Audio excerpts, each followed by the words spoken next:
Olympians, the Lightning Thief, Chapter 1. I accidentally vaporized my pre-algebra teacher. Look, I didn't want to be a half-blood. If you're reading this because you think you might be one, my advice is close this book right now. Believe whatever lie your mom or dad told you about your birth, and try to lead a normal life. Being a half-blood is dangerous. It's scary. Most of the time, it gets you killed in painful, nasty ways. If you're a normal kid, reading this because you think it's fiction, great, read on. I envy you for being able to believe that none of this ever happened. But if you recognize yourself in these pages, if you feel something stirring inside, stop reading immediately. You might be one of us, and once you know that, it's only a matter of time before they sense it too. And they'll come for you. Don't say I didn't warn you. My name is Percy Jackson. I'm 12 years old. Until a few months ago, I was a boarding student at Yancey Academy, a private school for troubled kids in upstate New York. Am I a troubled kid? Yeah, you could say that. I could start at any point in my short, miserable life to prove it, but things really started going bad last May when our 6th grade class took a field trip to Manhattan.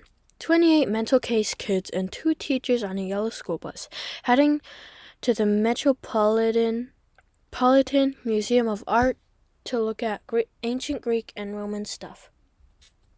I know, it sounds like torture. Most Yancey field trips were. Mr. Brunner, our Latin teacher, was leading the trip, so I had hopes.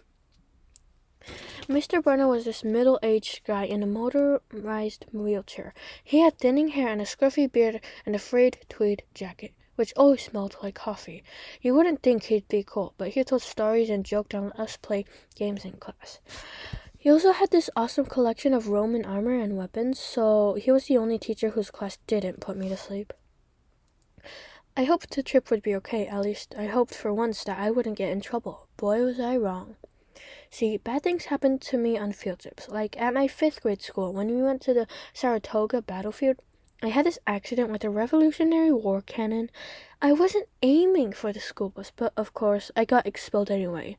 And before that, at my 4th grade school, when we took a behind-the-scenes tour of the Marine World Shark Pool, I sort of hit the wrong lever on the catwalk, and our class took an unplanned swim. And the time before that, well, you get the idea. This trip, I was determined to be good. All the way into the city, I put up with Nancy Bobbitt, the freckly, red-headed kleptomaniac girl, hitting my friend Grover in the back of the head with chunks of peanut butter and ketchup sandwich. Grover was an easy target. He was scrawny.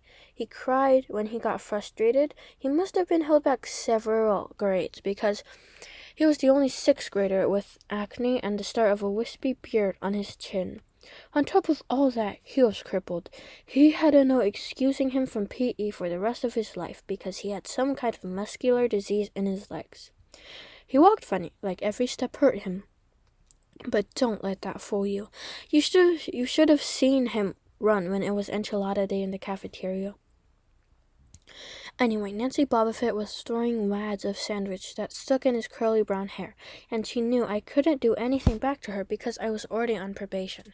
The headmaster had threatened me with death by in-school suspension if anything bad, embarrassing, or even mildly entertaining happened on this trip. I'm going to kill her, I mumbled. Grover tried to calm me down. It's okay, I like peanut butter. He dodged another piece of Nancy's lunch. That's it. I started to get up, but Grover pulled me back to my seat. You're already on probation, he reminded me. You'll know who'll get blamed if anything happens. Looking back on it, I wished I'd decked Nancy Bobbitt right then and there. In-school suspension would have been nothing compared to the mess I was about to get myself into. Mr. Brunner led the museum tour. He rode up front in his wheelchair, guiding us through the big, echoey galleries, past marble statues and glass cases full of really old black and orange pottery. It blew my mind that this stuff had survived for 2,000, 3,000 years. He gathered us around a 13-foot tall stone column with a big sphinx on the top, and started telling us how it was a grave marker, a stele, for a girl about our age. He told us about the carvings on the sides. I was trying to listen to what he had to say because it was kind of interesting. But everybody around me was talking, and every time I told them to shut up, the other teacher chaperone, Mrs. Dodds, would give me the evil eye. Mrs. Dodds was this little math teacher from Georgia who always wore a black leather jacket, even though she was 50 years old. She looked mean enough to ride a Harley right into your locker. She had come to not Yancey halfway through the year, when our last math teacher had a nervous breakdown. From her first day, Mrs. Dodds loved Nancy Bobbitt and figured I was the devil's spawn. She would point her finger at me and say, "Now, honey," real sweet, and I knew I was going to get after-school detention for a month. One time, after she'd made me erase answers out of old math workbooks until midnight, I told Grover I didn't think Mrs. Dodds was human. He looked at me real serious and said, "You're absolutely right." Mr. Brunner kept talking about Greek funeral art. Finally, Nancy Bobbitt snickered something about the naked guy on the stele, and I turned around and said, "Will you shut up?" It came out louder than I meant it to. The whole group laughed. Mr. Brunner stopped his story. "Mr. Jackson," he said, "did you have a comment?" My face was totally red. I said, "No, sir." Mr. Brunner pointed to one of the pictures on the stele. "Perhaps you'll tell us what this picture represents?" I looked at the carving and felt a flush of relief because I actually recognized it. "That's Kronos eating his kids, right?" "Yes," Mr. Brunner said, obviously not satisfied. "And he did this because..." Well, I racked my brain to remember. Kronos was the king god, and... God? Mr. Brunner asked. Titan, I corrected myself. And he didn't trust his kids, who were the gods. So, Kronos ate them, right? But his wife hid baby Zeus and gave Kronos a rock to eat instead. And later, when Zeus grew up, he tricked his dad, Kronos, into barfing up his brothers and sisters. "Ew," said one of the girls behind me. "And so there was this big fight between the gods and the Titans," I continued, "and the gods won." Some snickers from the group. Behind me, Nancy Bobbitt mumbled to a friend, "Like we're going to use this in real life. Like it's going to say on our job applications, 'Please explain why Kronos ate his kids.'" And why, Mr. Jackson," Brunner said. To paraphrase Miss Bobbitt's excellent question, "Does this matter in real life?" "Busted," Grover muttered. "Shut up," Nancy hissed, her face even brighter than her hair. At least Nancy got packed, too. Mr. Brunner was the only one who ever caught her saying anything wrong. He had radar ears. I thought about his question and shrugged. "I don't know, sir." "I see." Mr. Brunner looked disappointed. "Well, half credit, Mr. Jackson.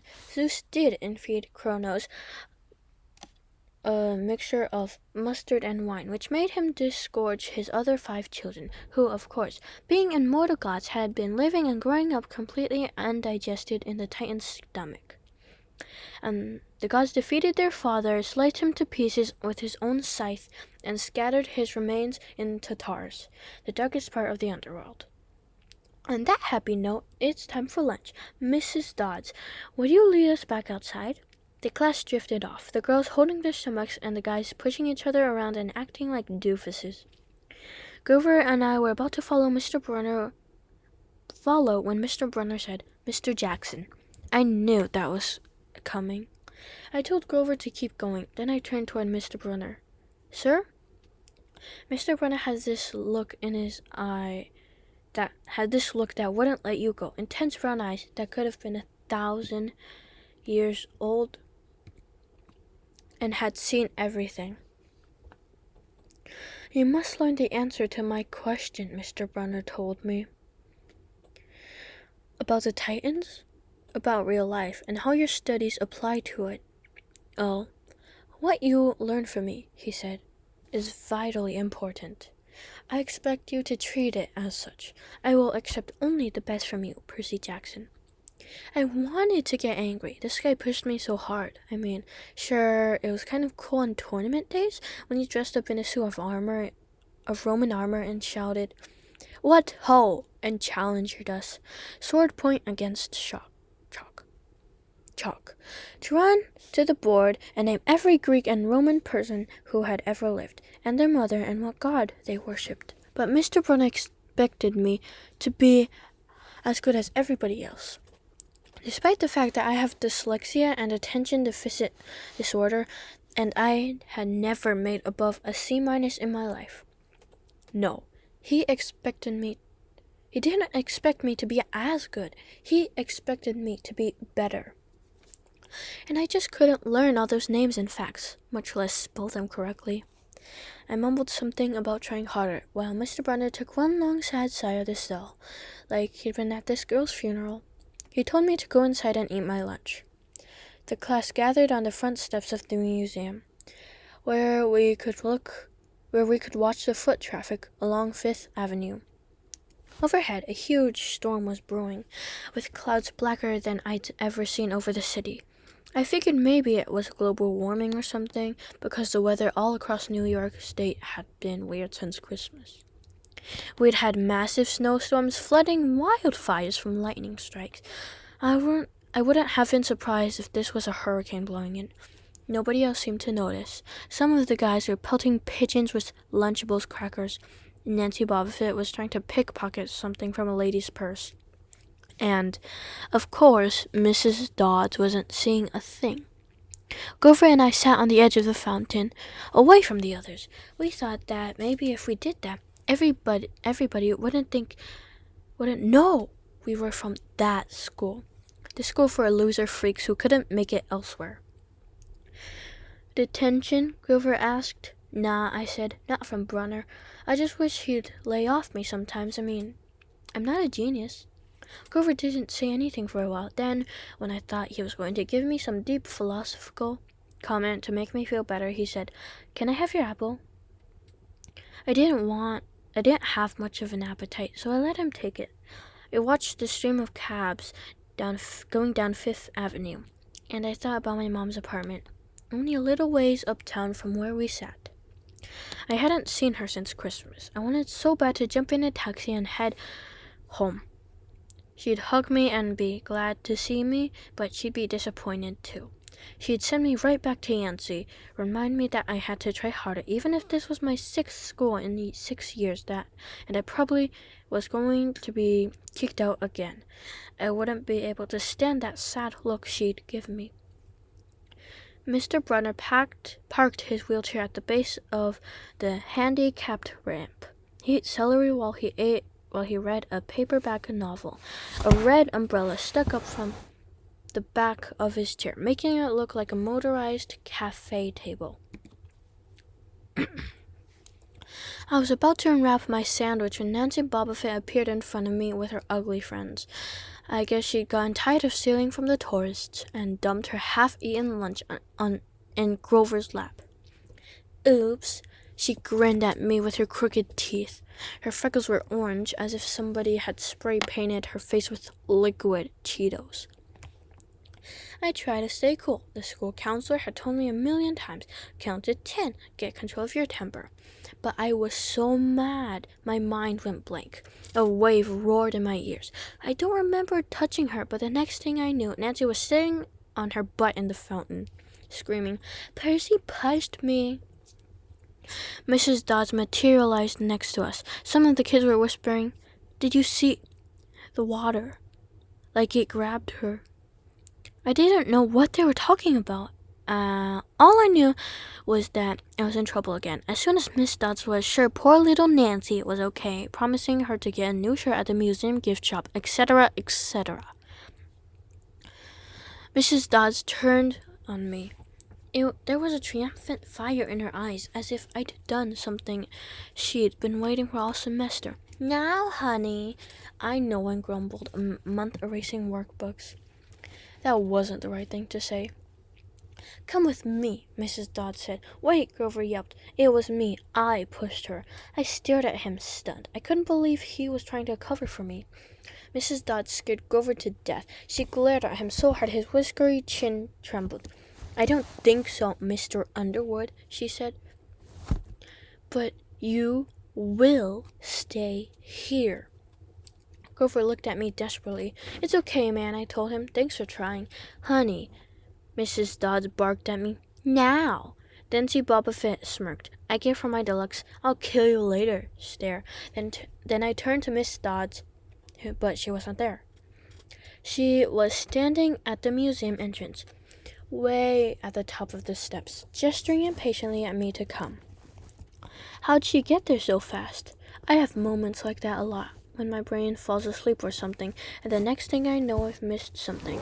As if a puzzle piece fell out of the universe and left me staring at the blank place behind it.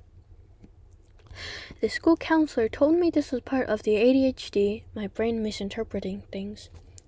I wasn't so sure.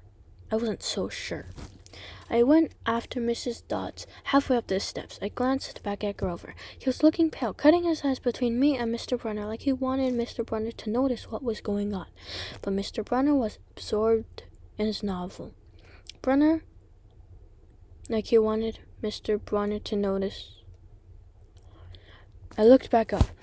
Mrs. Dodds had disappeared again. She was now inside the building, at the end of the entrance hall. Okay, I thought, she's going to make me buy a new shirt for Nancy at the gift shop. But apparently that wasn't the plan. I followed her deeper into the museum. When I finally caught up to her, we were back in the Greek and Roman section. Except for us, the gallery was empty. Mrs. Dodds stood with her arms crossed in front of the big marble frieze of the Greek gods. She was making this weird noise in her throat, like growling. Even without the noise, I would have been nervous. It's weird being alone with a teacher, especially Mrs. Dodds.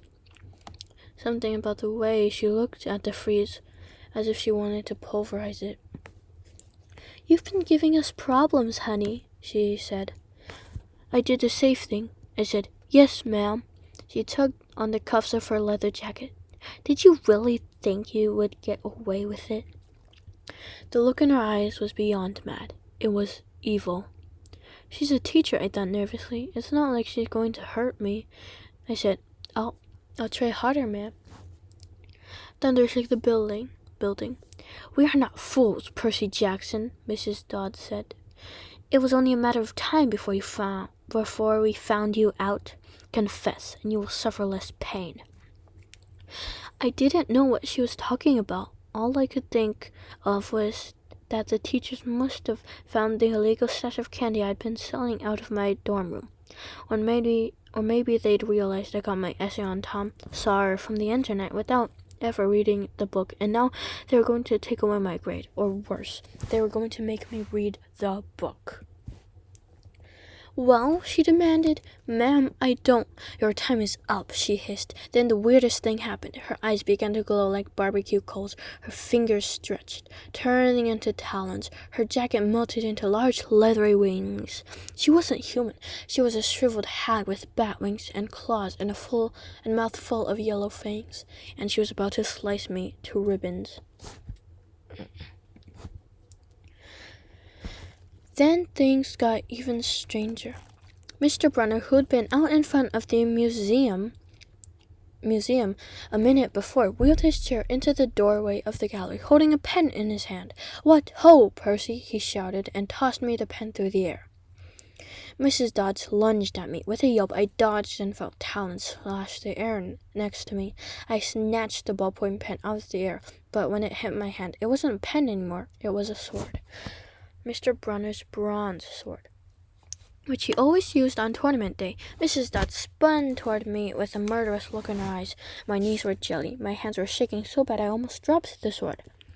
She snarled, "Die, honey!" And she flew straight at me. Absolute terror ran through my body. I did the only thing that came naturally. I swung the sword. The metal blade hit her shoulder and passed clean through her body as if she were made of water. Hiss! Mrs. Dodds was a sandcastle and a power fan. She exploded into a yellow powder, vaporized on the spot, leaving Nothing but the smell of sulfur and a dying screech and a chill of evil in the air, as if those two glowing red eyes were still watching me. I was alone. There was a ballpoint pen in my hand. Mr. Brunner wasn't there. Nobody was there but me. My hands were still trembling. The lunch must have been contaminated with magic mushrooms or something. Had I imagined the whole thing? I went back outside. It had started to rain. Grover was sitting by the fountain. The museum map tinted over his head. Nancy Bobbitt was still standing there, soaked from her swim in the fountain, grumbling to her ugly friends. When she saw me, she said, "I hope Miss Kerr whipped your butt." I said, "Who?" "Our teacher, duh." I blinked. We had no teacher named Mrs. Kerr. I asked Nancy what she was talking about. She just rolled her eyes and turned away.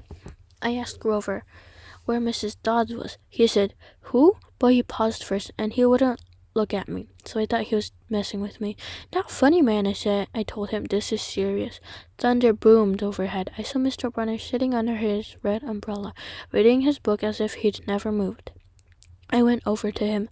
He looked up, a little distracted. "Ah, that would be my pen. Please bring your own writing utensil in the future, Mr. Jackson." I handed Mr. Brunner his pen. I hadn't even realized I was still holding it. "Sir," I said, "where's Miss Dodds?" He stared at me blankly. "The other teacher's chaperone, Mrs. Dodds, the pre-algebra teacher." He frowned and sat forward, looking mildly concerned. "Percy, there's no Miss Dodds on this trip. As far as I know, there's never been a Mrs. Dodds at Yancey Academy. Are you feeling all right?"